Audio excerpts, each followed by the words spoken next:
Some questionable coaching decisions and some questionable effort leads to an Arizona loss on senior day at Fog Allen Fieldhouse.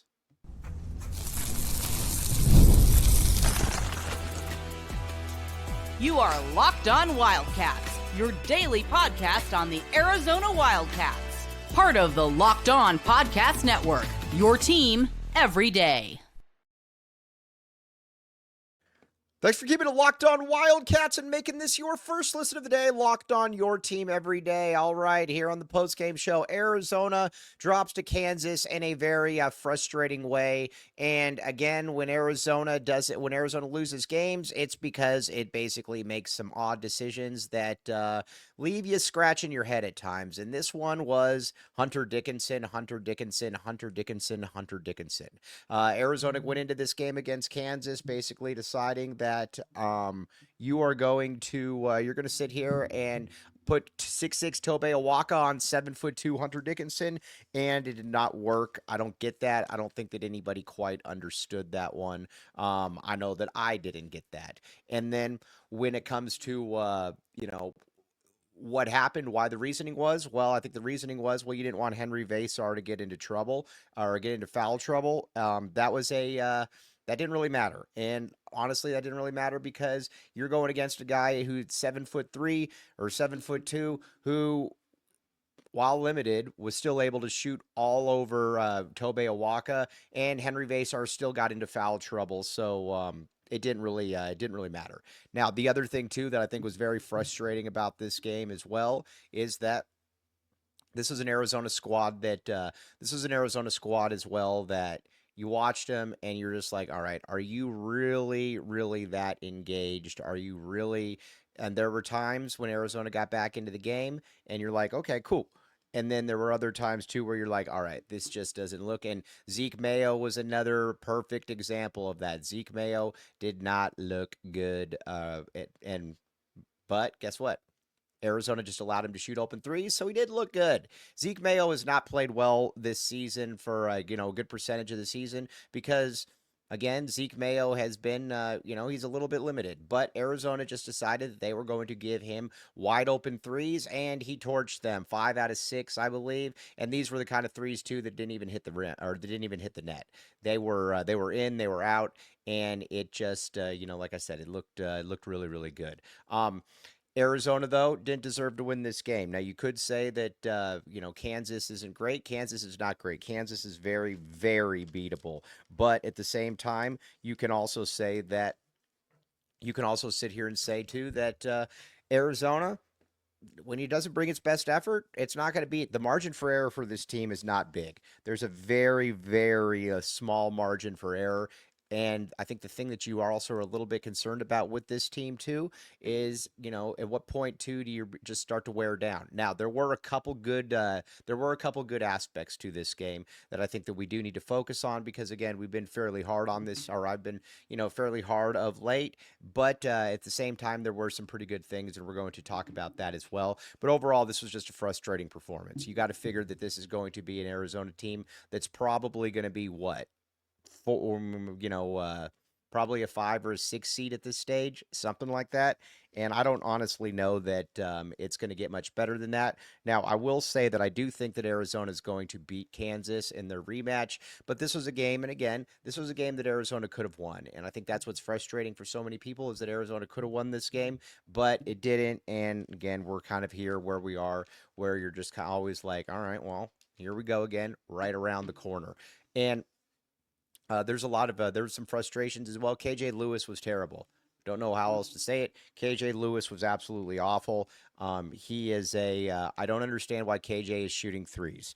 KJ should not shoot threes. It makes no sense whatsoever. But he continues to do it. He's open for a reason. He needs to stop doing that. He needs to drive to the basket. He needs to do what he can do because, again, when KJ Lewis plays his game, he can be a good player. But when he doesn't play his game, he can be incredibly destructive out there, and that's exactly what it was. Now, like I said, Arizona did have a couple nice performances here. A couple things that I think that we can look at and say, you know what, that's a good aspect here for Arizona. But the same time, though, you also know that there's a lot of growing. Also, Arizona's defense again, just giving up dunks, easy shots.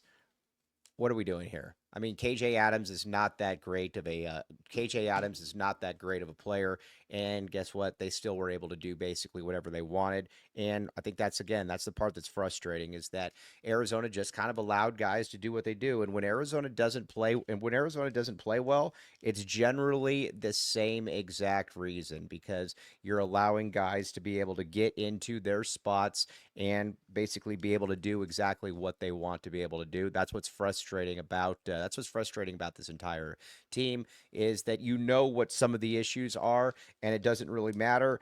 They just continue to rear its head, and I think again that's what's frustrating about this whole team. They could do a lot better. Now there were some good things to take away from this game, and we're going to discuss one thing too that I think maybe was a little bit underrated in the grand scheme of things. But first, FanDuel. Check out FanDuel, my friend. When the games tip off, the NBA action is just getting started, and there's no better place to get in on it than FanDuel, America's #1 sports book. With FanDuel, you can place live bets throughout the game, so even if you miss the opening tip-off or you want to watch the fourth quarter comeback, you can get in there. That's the fun part about it, FanDuel.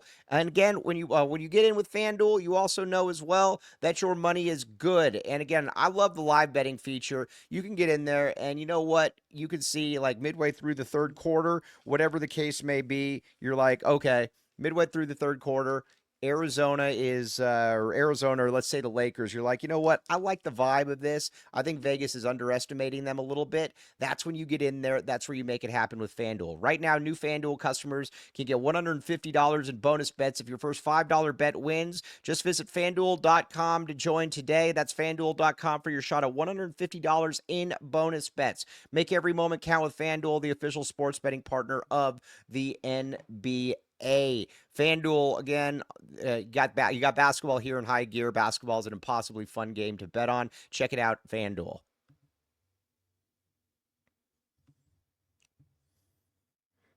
Thanks for keeping it locked on Wildcats and making this your first listen of the day. I am your host, Mike Luke. Okay, now let's talk about, there were a couple good things from this. Again, we've been very hard on Trey Townsend pretty much all season. Well, we need to be nice to him here. Trey played really well, and Trey played with effort. That's the thing that you want out of Trey Townsend, effort. And you got it from him. When he plays with effort, he can be an effective player. Makes the three, can finish a little bit down low. Again, he's never going to really get rebounds. I get all that. But when he plays with effort, he can be a pretty good player, and I think that's what you're hoping for from Arizona. Could March Trey Townsend be a thing? Just saying, could March Trey Townsend be a thing? I don't know. We're gonna find out though, and if it is, Arizona could definitely benefit from that. But with Townsend though, you also know as well that this is a guy that he's been through it a lot. You watch him and you're like, okay, this is a dude that obviously has been through a lot.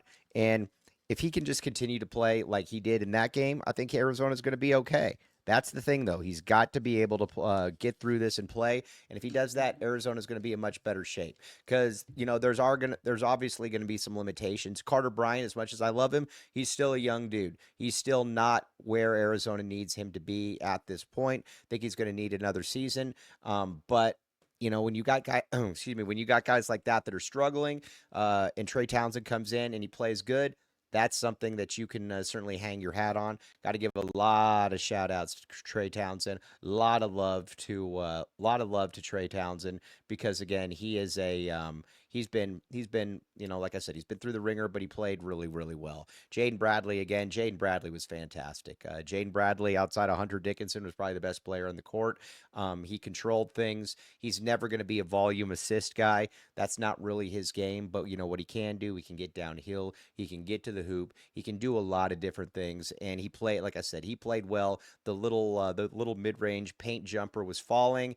Arizona got a lot out of him, and Like I said, I think that you, as an Arizona fan, you got to be pretty happy with what you saw from him. But other than that, you weren't a lot of, there wasn't a lot to be super thrilled about from an Arizona perspective because again, um, those are the guys that played well. Carter didn't play well, no doubt about it. KJ Lewis didn't play well. Caleb had his moments, but wasn't great. And then on top of that, you also ADO. My thing with ADO is if ADO is going to be in the game, ADO needs to be hunting threes. They need to be getting ADO shots. His only shot was a off that broken play. ADO's got to get looks. If ADO is going to be out on the court, ADO's got to get looks. Period. Point blank.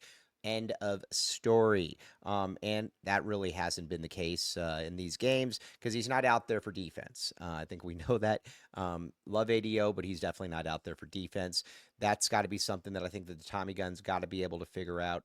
How can you put him into a better position to succeed on the court? Now, going ahead for the Big 12 tournament, and Tommy Lloyd had a little bit of a shot at the McHale crowd.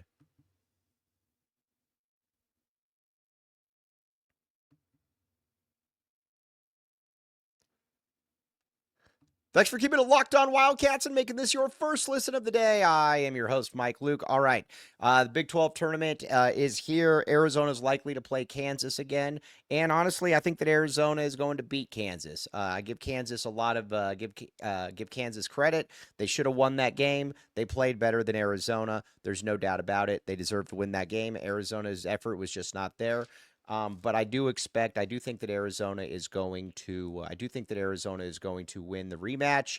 It's going to be on a neutral court, and I just don't think that Kansas is that good. I think Arizona's got better athletes, and I think that's what's going to be the deciding factor in that. Again, not saying that Arizona's great, but I do think that Arizona has the ability to be able to win that game. Then after that. Who knows? You could say that maybe Arizona's in a spot where you're like, okay, Arizona's in a spot where you're like, all right, what's that next step? Can you beat a Texas Tech? And you get to avoid Houston, which is a big thing. And not only can you avoid Houston, you can avoid them till the championship game. So you got some winnable games, and that's something that Arizona's got to be able to take advantage of. And if they can, Arizona can maybe really help out at seeding. Now I think something though that Tommy Lloyd has made a point about a number of times during his time at the U of A, and I think that we got to talk about it here, is the McHale crowd. I disagree with Tommy Lloyd. I think that his timing on this was absolutely terrible. He basically said that McHale's not like Fog Allen, that it's not like, and he mentioned, the senior day, mentioned everything that was going on with Kansas. And I guess my concern, what I would say to anybody, including Tommy Lloyd, is first of all, that senior day against ASU, that was a senior day at 9 o'clock at night. Yeah. 11 o'clock at night, and the PA people messed it up and didn't even tell the fans to stick around until it was basically too late. This was not at 4:30, whatever the case may be, at Kansas. So there's that. Also, if I'm Tommy Lloyd, you've lost 5 of your last 8 games. I think you need to take care of business first. I like Tommy Lloyd. Everybody knows that, but I think that he makes some puzzling decisions when it comes to basketball. As opposed, like I said, the putting Tobe Awaka on Hunter Dickenson made absolutely no sense. Maybe here or there, but Hunter Dickinson is just going to eat him alive. And if they play again, Hunter Dickinson's going to eat him alive again. He's just too small for him. I don't know what else to say.